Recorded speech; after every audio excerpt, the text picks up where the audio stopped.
On today's show, Jabari Smith Jr. playing like an absolute star as the Rockets crush the Raptors in Toronto, plus Kevin Durant settling into his role as the Houston closer. It's all coming up right here at Locked On Rockets. This is Mission Control, Houston. Ignition sequence start. 6, 5, 4, 3, 2, 1.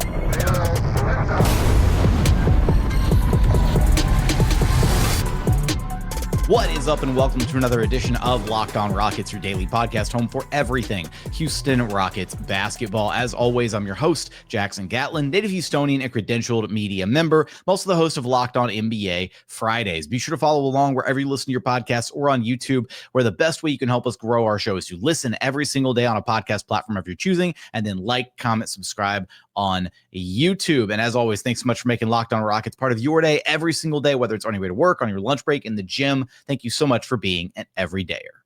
Joining us now is your weekly co-host, NBA draft enthusiast, and diehard Houston Rockets fan, Madison Moore, who you can track down on Twitter at MadmanLeaks, here to recap the Rockets' 139-121 crushing of the Toronto Raptors, their second straight win. They're now back to 500 on the season.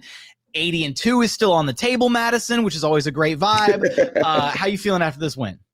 I'm feeling good, man. Especially these last two have been a breath of fresh air. I mean, I was super disappointed in the Detroit game. So, some good, bad teams to stimulate the guys, get us going. Right? It's really curing the ailment, and the Rockets are doing what they're supposed to do in these games, and that's providing a dominant performance. So I was really excited, and the guys look like they're clearly getting better. They're gaining more chemistry, and so that's what I want to see. Oh, absolutely. Notable improvement game by game by game by game. And this is a group that's still figuring things out. They're working together. So it's very encouraging to see that taking place like in real time, across these games. It's not like, it's taking 5-10 games for them to, figure some stuff out. In this one in particular, there's a lot of different things that we're going to be getting into in this episode. We got to, of course, talk about Jabari Smith Jr., who played like an absolute star in this game. Kevin Durant as Houston's closer, what that looked like in this one against Toronto. They had no answer for KD late in this game. And then some of the other stuff throughout this one, just the rebounding. They buried the Raptors under some rebounding, even though the Raptors were like scorching hot from three, even though Toronto played an incredible offensive game. Maybe some questions about the Rockets defense. Raptors, even with their ball pressure at times, man, we're going to get into a lot of this stuff throughout the episode, but we got to start with Jabari, who was just sensational in this game. 25 points on 8 of 16 shooting, 4 of 9 from downtown. He's 5 of 6 at the charity stripe, had 5 rebounds, 5 assists, 2 steals, and a block shot in there. And this might be the most of all those stats, Madison. This might be the most impressive. For as much as Jabari was kind of featured offensively in this game, 0 turnovers. Took great care of the basketball, even though he had numerous moments in this game where he was like attacking off the catch, driving, creating off the dribble, had some nice passes in there. This might be one of the best games Jabari Smith Jr.'s ever played in his career. Yeah, no, I think it was a really good game for Jabari.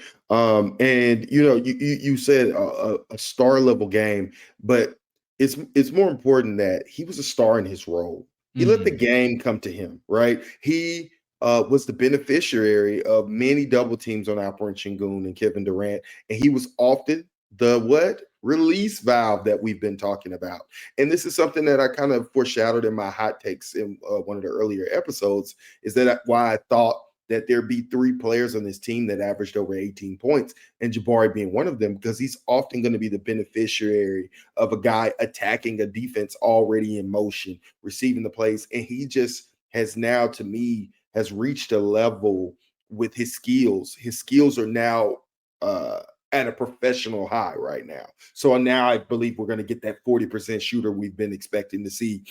He's now developed his ball handling in the way where he can take care of the ball more. And the next step has been the passing and not turning the ball over. And that is just comes with maturity of the game, right? And I think Jabari is going to, and so I think this is something that we should come to expect from Jabari throughout this season, as a guy who's going to be the beneficiary of as a release valve from double teams. And he's more than qualified to knock those down at a high level. And you're going to get 20-point games from Jabari just off of that, his size mismatch and his ability to catch and shoot.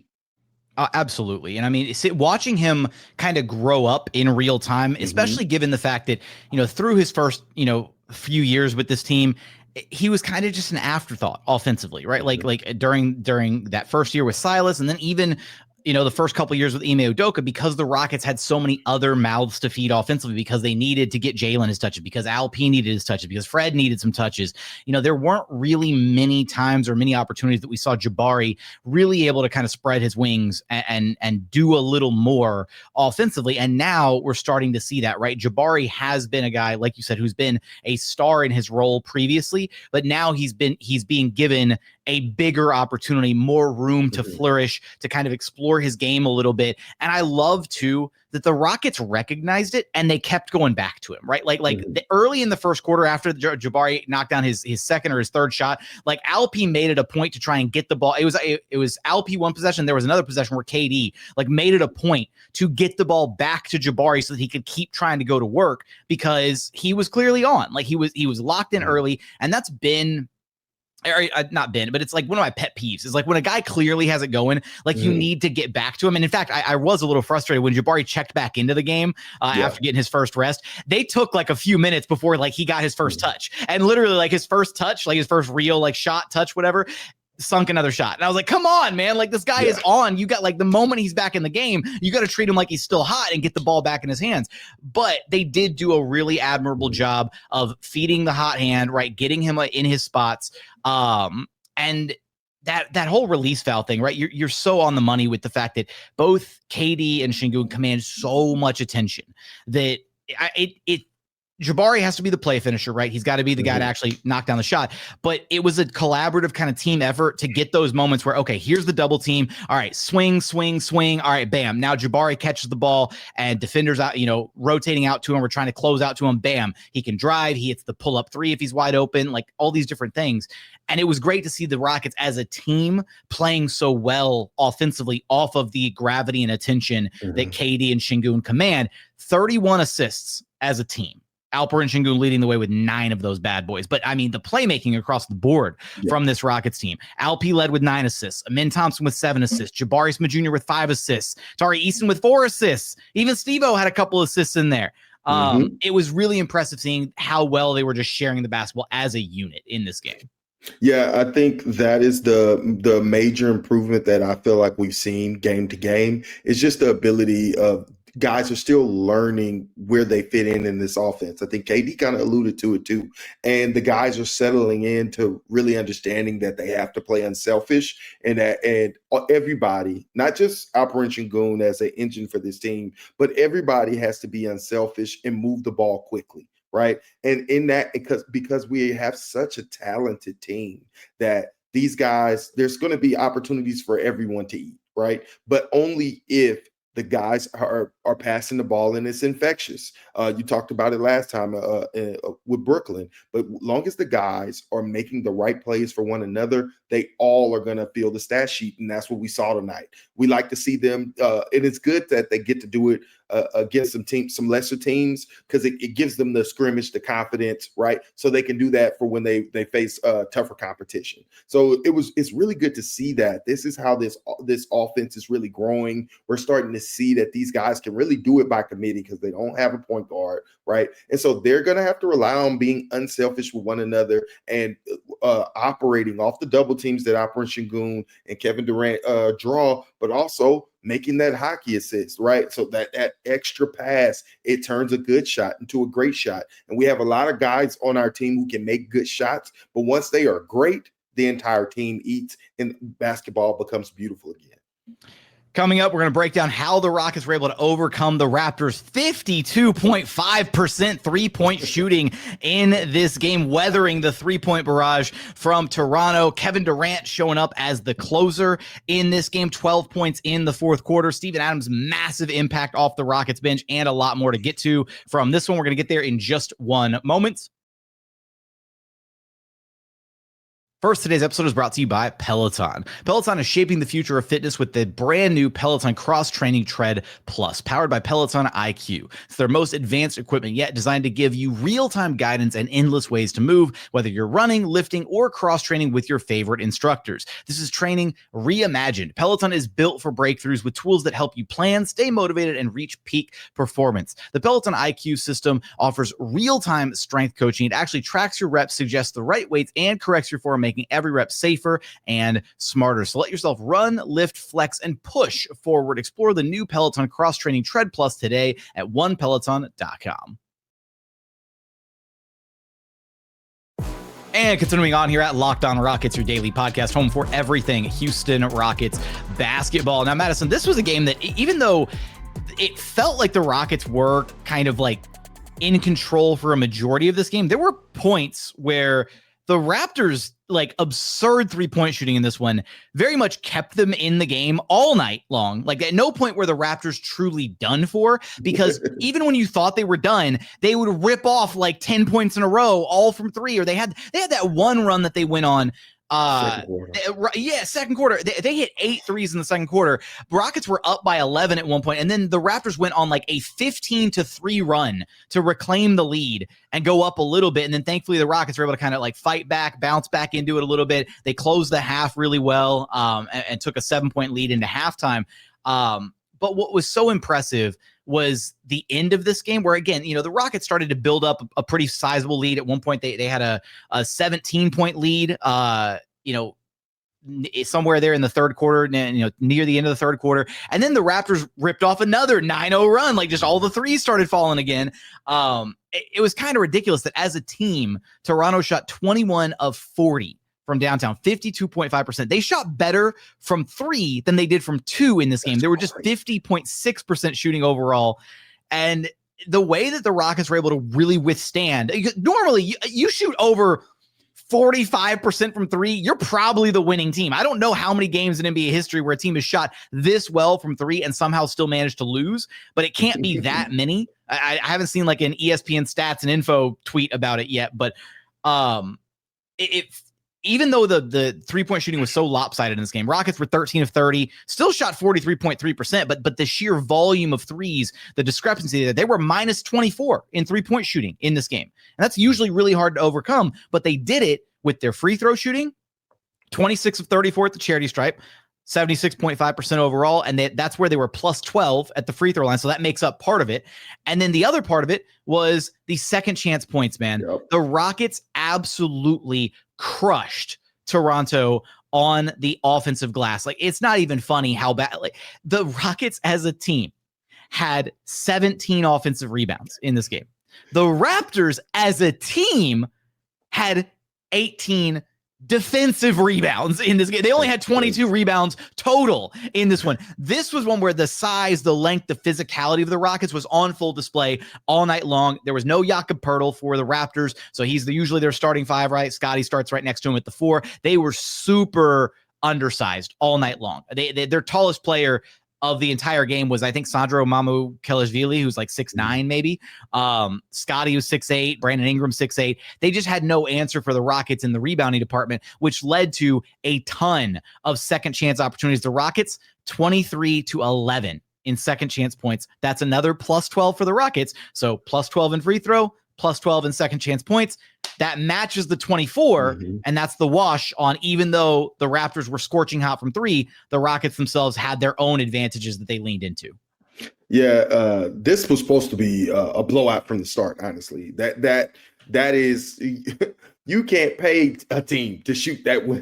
You know what I mean? You can't pay guys. Guys are literally getting paid to shoot the ball. And like, even if they were left open, that's very rare to see a team shoot so well from three in a game. And so it really kind of kept them in, like you spoke of. But yes, the dominance in the second chance points, led by one, of course, Steven Adams, right? And so Steven Adams' dominance in that way really made up for that. And of course, the free throws as well. But all in all, I think the real story to me at the end of this game, because of the hot shooting, the need to pull away during crunch time, and our guy, Kevin Durant, came through. He came through, and there was a ton of opportunities for other guys to hit dagger shots. I thought the team was like very unselfish. They passed the ball very well. They got good shots all night. But Kevin Durant, when those opportunities came for Kevin, we could count on those opportunities being converted on. And Kevin did so. 31 points tonight. Incredible offensive display. And I love the way he picked his spots. Just a real dominant performance. And I could see this being last year and getting through this game, we still win, but it being a struggle. It being a real struggle down the stretch just to eke out this win, but not with Kevin Durant. Not when you have a bona fide closer, a bona fide superstar. That's what we brought him to the Rockets for, and it's going to make these games easier. Kevin Durant finished his game on the bench because he got it done. He got it done within the last 3 minutes, right? Same for Alperen Sengun. He didn't have to play the last minute because this game was sewn up, and it was through a late outburst from Kevin Durant on the offensive end. Absolutely. 12 points in that fourth quarter, 31 for the game for KD, 31 on 11 of 19 shooting, just ridiculous efficiency from him. 4 of 8 where of those 4 of 8 threes, he hit 3 of them there in the final quarter, where he was really starting to heat up, and having that comfort of just knowing that you have a guy that is as unguardable as KD is to be able to close out a game. And what's funny is it wasn't even like he had a couple of, 2 of those 3 threes that he hit wasn't like a KD like ISO pull up 3. Like they were threes off of like back taps and that's the offensive rebounding identity bleeding into, hey, now you're getting a second crack at this offensive possession, and it's going out to a wide open, kick out 3-pointer for KD off an offensive rebound like that. I remember there was one point earlier in the game. It was KD's first 3 that he hit, not in crunch time, right? Not in the fourth quarter. And he was wide open. Same thing. It was a back tap. And he was wide open. And Ryan Hollins was talking about like, that's a layup for KD, right? Wide open, back tap, 3-pointer. And the fact that he got not 1, but 2 of those in the fourth quarter as well, right? Like, KD on this Rockets team is going to get some of the easiest shots of his career. Like, it's kind of crazy that, and it's not even like the offense is manufacturing crazy easy shots, or it's not like there's a ton of crazy high level ball movement that's having to happen for him to run around a billion screens to get wide open. It's just, he's going to get easy shots off offensive, second chance, third chance opportunities, because it's really hard for a defense to get set up again after that first shot goes up, right? Like when you're attacking a defense that's kind of broken, scrambling, guys are trying to find who they're matched up against again. KD's going to have a field day picking apart teams doing that. And he did that here in the fourth quarter. He did that over the course of this game. And just seeing too, the way that he continues to grow, like encourage the other young guys, right? The way that like after those big time shots from Jabari, right? How aggressive he looked in this game. Like KD's constant, like hyping up the young guys. And I think that does so much for the young guys, right? To have a Kevin Durant that they know that they can lean on and rely on, but to also have him empowering you, encouraging you to do your thing, right? To go out there and take over the game, to do what you do best. From a leadership perspective, KD's leadership has been in question like his entire career, but like, even in just a few short games and like through training camp and stuff, you can see how his like maybe not like vocal demonstrative leadership, but just like that kind of like subtle encouragement, the leading by example, that kind of stuff is really shining through. Yeah, no, and even there was a time where he just told Alp, go down low, like telling him to get out the way, post up. Yeah, no, it's your turn. You know what I mean? And I really like to see that from him, man. He's taken some command of the offense. After the first game, I was really worried about Kevin Durant's ability to bring the ball up and get us into offense. But since then, I think he's been great. I think he's been better than, much better than that first game. And it's good to see. Yes, worse competition, but this is the type of stuff that I'm used to seeing Kevin Durant over the course of his career do. And so it's really good to see him that. And he has been vocal, like you said. He has been a leader. And also, if the team continues to pass the ball the way they did tonight, the way they did in Brooklyn, these extra passes, if it takes everybody to get down here, then Kevin Durant doesn't have to be an ISO scorer. There wasn't a whole lot of isolations he needed tonight because other guys were making plays and the hockey assists found themselves back to Kevin Durant, right? When you pass it to the one open man and the rotation rotates and you swinging it around the wire, it comes back often to the guy who makes that first pass on the strong side, right? And that often can be Kevin Durant or Alperen Sengun. And these guys are getting wide open shots. So as Ime continues to churn out this team and help them be unselfish, make the quick pass out of the double team. And as the other guys learn that, hey, those opportunities will come back around as they continue to make those passes, we're going to get a lot of easy buckets out of Kevin Durant. And I also want to give a shout out to Kevin Durant's defense. 3 blocks, 1 huge block in transition, just really as advertised. This is also a very good defender. His length matters on the court. And he was very disruptive tonight. And that's not the first time we've seen that this year. So, real kudos, big ups to KD tonight. Great call out on the KD defense, because even though the Rockets defensively as a team, like the defense hasn't been quite what we maybe expected, and they're still kind of figuring some things out on that end. Ime Udoka still toying with certain lineups, and went with Josh Okogie for a second straight game in the starting lineup to have that kind of smaller, more kind of in your face, aggressive point of attack defender out there to start things, to kind of get the tone set for the game before going to the double big and the jumbo lineups and all that. KD's been sensational defensively, right? His defensive numbers have been really impressive. I remember seeing shout out to Brado, who, put together like a compilation of like his statistics defensively so far, and he's crushing it. Like, guys are struggling to shoot when he's being guarded, but when he's guarding them. And it looks like he's very locked in defensively, right? He's not taking plays off. He's not like, oh, I'm KD, I'm doing all this work on offense, I won't try on defense, right? He's as locked in, as engaged as you need him to be defensively for this Rockets team to want to be able to achieve, hopefully what will once again be a top 5 defense this season. They've got a little ways to go, and there's some questions about the defense to this point through 4 games. That might be something that we talk about here in just a moment. We're also going to talk about Amen Thompson, who had his best statistical game of the season so far, as well as Steven Adams, just monumental, massive, mountainous impact off the Rockets bench, what he's doing for this team. We're going to get there in just one moment. First, today's episode is brought to you by Rippling. If you're a business owner, here's the truth. SaaS promised to make work easier, but now the average company is buried by hundreds of apps that slow down your teams and simply don't work together. That's not SaaS, that's sad. Software as a disservice. That's why you need Rippling. Rippling is the unified platform for global HR, payroll, IT, and finance, all in one place. They've helped millions of businesses replace a mess of disconnected tools with one system designed to give leaders clarity, speed, and control. Rippling is amazing because it removes the bottlenecks and busy work that slows teams down. Everything from onboarding to payroll to IT access runs automatically and perfectly in sync. It's simple to use and gives companies one source of truth for their people, data, and everything that they touch. And right now you can get 6 months free when you go to rippling.com/lockedonnba. That's rippling.com/lockedonnba, rippling.com/lockedonnba to learn more. That's rippling.com/lockedonnba for 6 months free.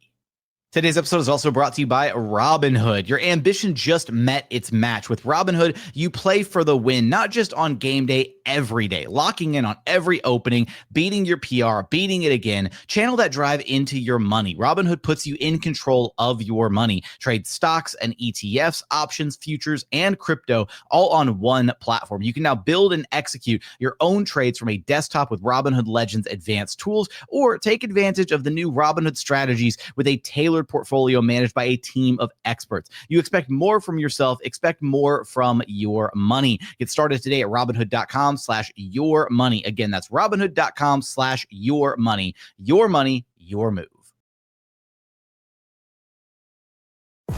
And final segment here at Locked On Rockets, your daily podcast, home for everything Houston Rockets basketball. All right, I want to talk about the guys we just mentioned a moment ago. We're going to talk about Amen and Steve-O, but we just got to get a quick shout out to Tari Eason.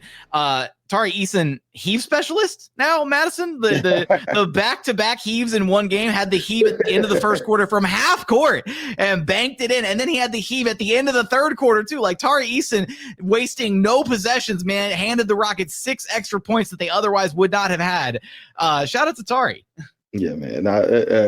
Tari's offense has come alive in the last 2 games. He needed this pick me up. We know he probably had a lot on his mind, but it's good to see you back, brother. It's good to see you back. And we can't wait till we play some real offensive stalwarts so we can see your defense really come alive on that one-on-one thing.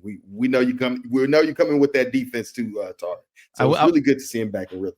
I will say it was either 2 or maybe 3 times this game where Tari got a steal and then immediately lost the ball again. And so that's going around the whole Rockets, man. It is a little bit. The amount of drop passes, the bobbled steals. I was like, man, this clown show out here right now. it was a bit of a clown fiesta at certain points. Tari led the pack with 5 turnovers, though, of the Rockets' 15. So Tari accounted for 1/3 of the team's turnovers. I will say that was one area that just like give a lot of credit to the Raptors defense, because their ball pressure, like talking about like picking up full court, pressuring 94 feet, and it really made the Rockets uncomfortable at certain stretches, right? And you're still seeing this team is finding those subtle ways of adjusting and making sure they can make like the proper entry passes to, Sengun when he's posting up, or to KD when he's got the, defender on his hip, trying to get the ball out on the perimeter, trying to make the pass, get it right to the lead hand, right? So that you can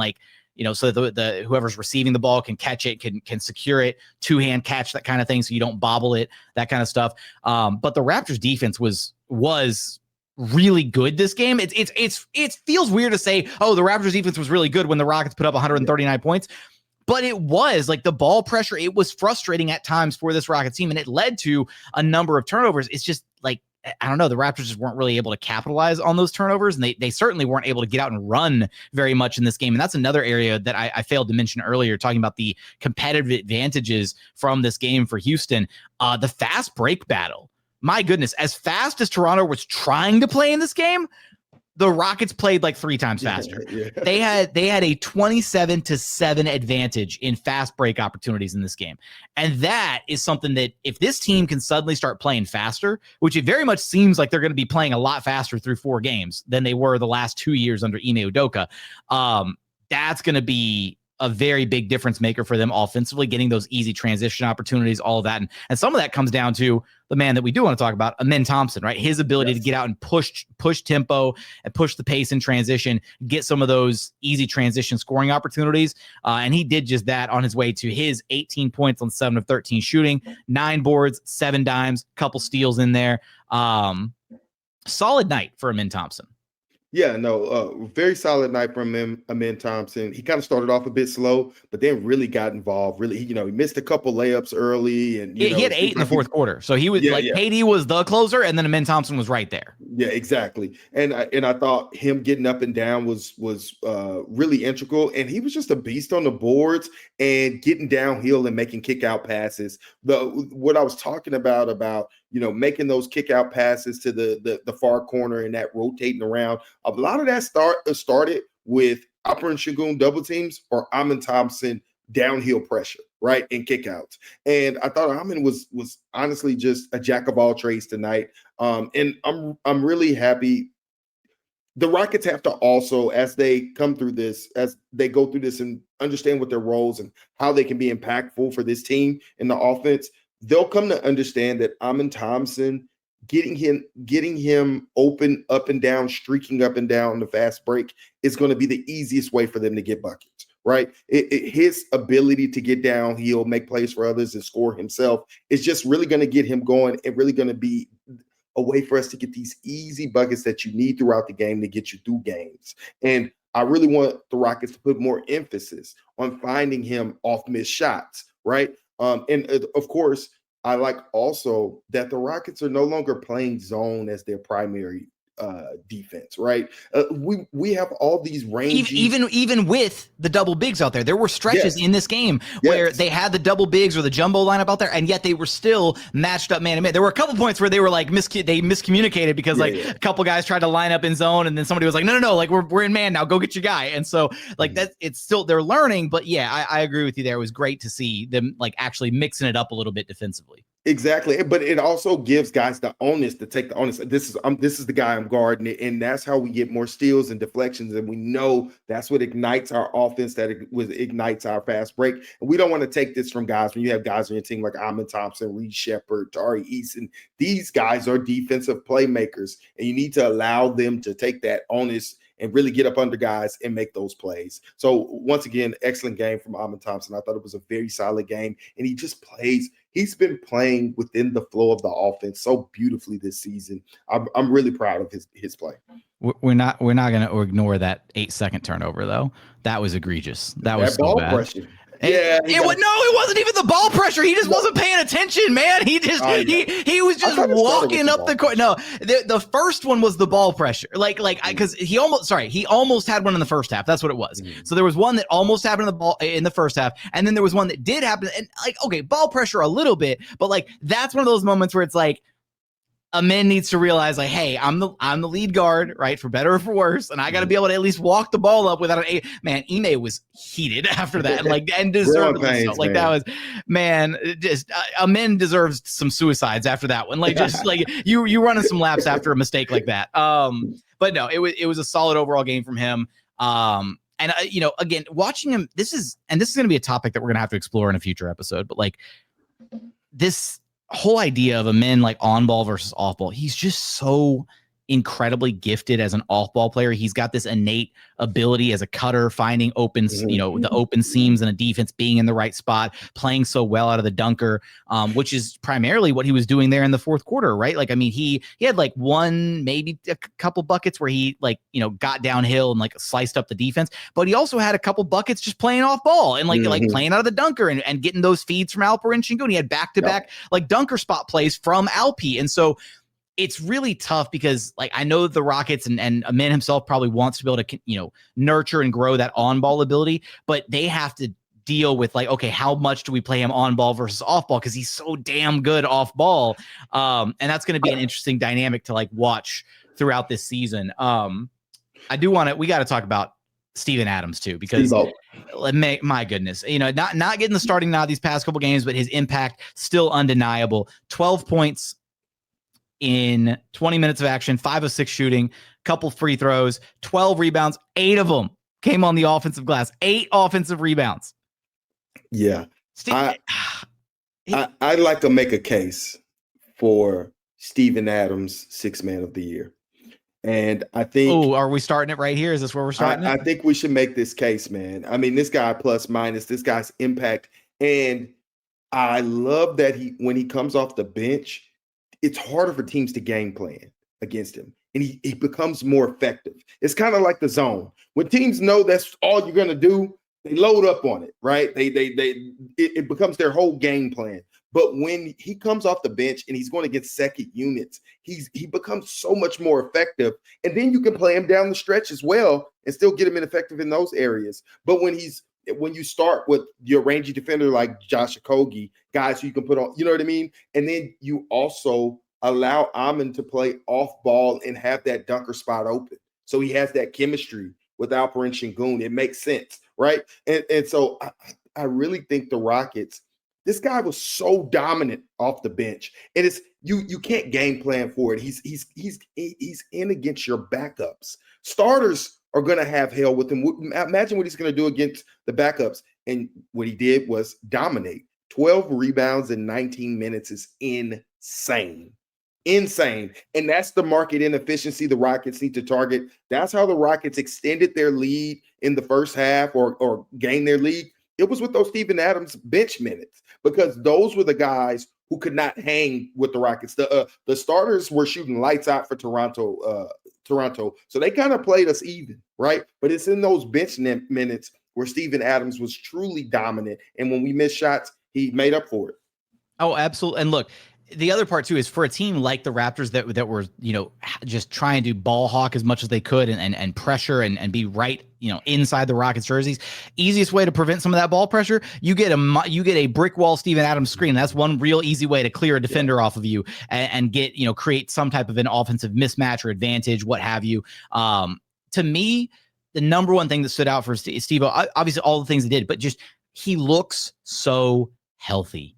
He looks healthy. Yeah.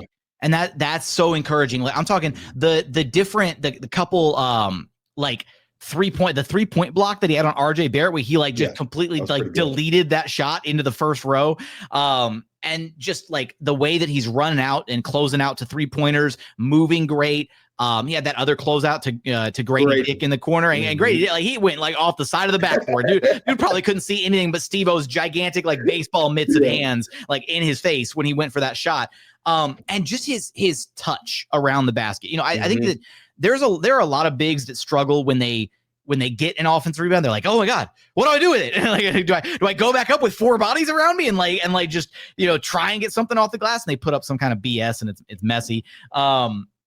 But Steve-O does a great job of knowing when, like, picking and choosing his spots. Like, oh, cool. Like, I've got the soft touch to just tip it in, and like I can get the 2 points that way. Or if it's like a messy, scrappy kind of loose ball rebound, he'll get it and then he'll flip it out to the 3-point line, right? And that's where you get those tip outs, those tap aways for those 3-pointers that we were talking about earlier with KD. And I just think that Steve-O is just such a high IQ player, man. Like he really does make good things happen defensively. Can I add one more thing? I'm add one more thing to that. She gets guys into foul trouble. Oh, 100%. The Rockets in the bonus. Yeah. Them trying to box out Steve-O and him, you know, the bigs all season have been in foul trouble. Well, from Hardenstein to that Detroit game was a whole nother thing. But but there were several bigs that fouled out there were ejected. Or got ejected. But also Colin Murray-Boyle struggled with foul trouble this game. But that ability to get the team not only in the bonus, but also just easy second possessions, that stuff really matters over the course of a game and when it comes to winning time. Absolutely. And again, like just finding the ways to balance, you know, having Steve-O get his 20, 25 a night, but still, you know, embracing the defensive identity, right? I think the move to have Josh Okogie in the starting lineup, I think, is the right move for the short term. And I think that eventually once DFS is healthy, right, he'll replace Okogie in the starting lineup as like the permanent 5th starter more than likely. And then you still have so many different variations of this team that you can ultimately go to. I do want to highlight one more thing before we wrap this up, just because we don't have enough time to get into the defensive concerns here at the tail end of the show. We'll be talking about that in a future episode for sure. You can bet you can take that as a bet on over under. I don't know. I'm fading here at the end of the episode, but I wrote this in my notes because it was so funny. There was a play in transition where Amen Thompson like was getting downhill. He was, you know, he filled the middle lane. KD was flanking him off on the left wing, and Amen tried to like rocket a pass over to KD, and he did like one of those one-armed like hook passes that he loves to do so much, and it bounced straight off KD's hands, like it went out of bounds. It was a turnover, and it picked up on the basket mic, but KD went, "You threw that hard as a like." And I thought it was so funny because KD was saying it with a big old smile on his face, and Amen Thompson looked like the my bad kind of emoji, like he was like, yeah, a little too much mustard on that one. I thought that was just a fun moment between them, and it's so great how you can see the guys are just, they're hyped for each other. They're having fun out there. Like they're figuring this thing out. I know that everybody was like doom and gloom and freaking out about this team after the 0-2 start. And I know that it's just the Nets and the Raptors, but like they're figuring this thing out. And this team looks really good. The offense is starting to pick up. And they've still got plenty of areas to improve too, is the crazy thing. Like this team is far from being a perfect product, and yet they've had 2 back-to-back very convincing wins. Now they need to see what they can do, you know, keep stacking these wins and then see what they can do the next time they face like a legitimate playoff team after getting a few more reps under their belt. But we want your thoughts from this Rockets win. They're now 2-2 on the season. Give us your thoughts about Jabari's star level play. Give us your thoughts about KD as the Rockets closer, Alp running the show with his 9 dimes, everything that happened in this Raptors game. Let us know your thoughts in the YouTube comments. Madison, you know the drill. Let me know where to track you down at. You can find me at Madman Leaks on Twitter. Come talk Rockets basketball and NBA draft. That's going to do it for another edition of Locked On Rockets. As always, thanks so much for checking out the show. Remember, the best way to help us grow the show is to listen every single day on a podcast platform of your choosing, and then like, comment, subscribe on YouTube. But as always, thank you so much for watching. Thank you so much for listening. And we look forward to having you back right here at Locked On Rockets, your daily podcast home for everything Houston Rockets basketball.